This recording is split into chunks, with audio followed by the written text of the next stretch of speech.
The following is going to be a speech from Oedipus at Colonus by Sophocles. Sophocles was an ancient Greek tragedian writing in the 5th century BC from 497 he lived from 497 to 405. Obviously, he wasn't writing for probably the first 10 or 15 years of that, but anyway. Among his surviving plays are the Theban plays, which are regarding the family of Oedipus, a mythological Greek figure. Oedipus was a cursed man. He was cursed to kill his own father and marry his mother. His father received this curse before he was born. And when Oedipus was born, his father sent him out into the wilderness to die.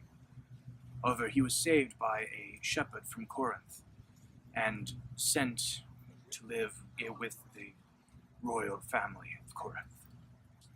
When Oedipus was of age, he heard this prophecy from the oracle at Delphi, and not knowing that that the king and queen of Corinth were his adopted parents, he left. He journeyed, and he came to Thebes, his birth home. On the roads outside, he met a man in a chariot who attacked him. In response, Oedipus killed him. When he arrived at Thebes, he found that it was beset by a sphinx asking a riddle. Oedipus was able to solve the riddle, and in response, the people of Thebes made him tyrant. What he didn't know was that the man that he met on the road was his birth father. And the woman that he married, the queen of Thebes, was his mother, Jocasta. When Jocasta and Oedipus found this out years later after they had children, Jocasta killed herself, and Oedipus stabbed out his own eye so he wouldn't have to look at the product of his crimes, his children.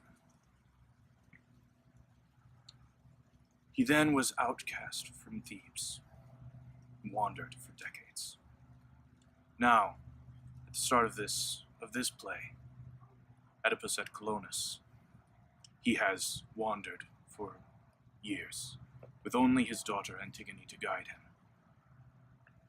He has come to Colonus, a garden, a shrine to the Furies, goddesses of revenge outside of Athens. Here he is met by Theseus, the ruler of Athens, and is befriended because of a prophecy. Athens and Thebes prophesied to go to war in the future. And wherever Oedipus's body was buried, whether it be at Athens or at Thebes, that city would win over the other. Because of this, Creon, Oedipus's uncle and brother-in-law, has come to Athens to bring him back to Thebes. At first, he tries to persuade Oedipus with calls to family and home, but Oedipus refuses. In response, Creon kidnaps Antigone, Oedipus's daughter, and his other daughter, Ismene, who was on the road. This was a crime against the gods, committing violence in a holy place, in a shrine. Theseus rides out with men from Athens to capture Creon's men and bring back Oedipus's daughters, while the citizens of Athens hold Creon at the shrine with Oedipus. This is where Oedipus begins his speech against Creon.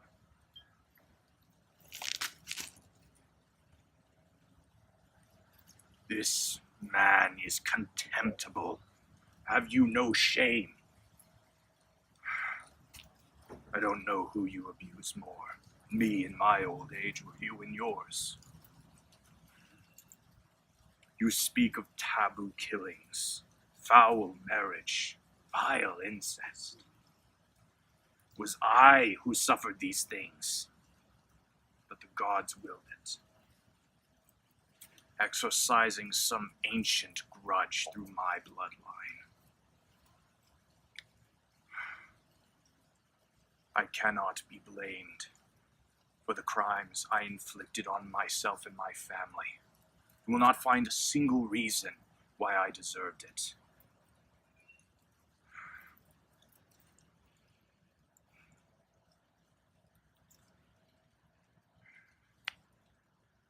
How was I to blame for my father receiving a prediction that his very own son would kill him? That happened before I was born, before I had even been conceived. But I was born, unluckily. And yes, I did fight and kill my father. But I had no idea who he was. I didn't know what I was doing. How can you call me guilty when I knew nothing? Nothing! And my mother. How dare you make me speak of that marriage? She was your sister. Should I go on? Yes. You have far crossed the bounds of decency. Why then should I be quiet? My mother gave birth to me. A cursed birth. She too was ignorant of it all. My mother also gave birth to my children. It is a disgusting thing. Her everlasting shame. But you seem to delight in degrading her name and defaming me.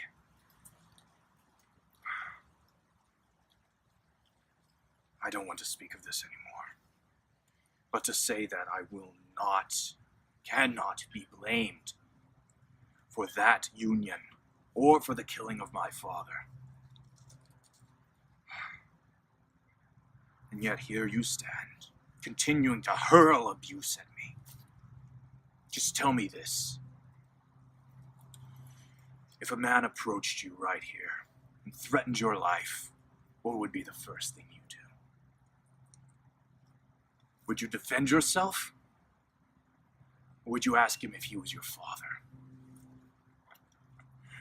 Unless you had a death wish, you would answer like for like, without a thought to the future. That was my situation.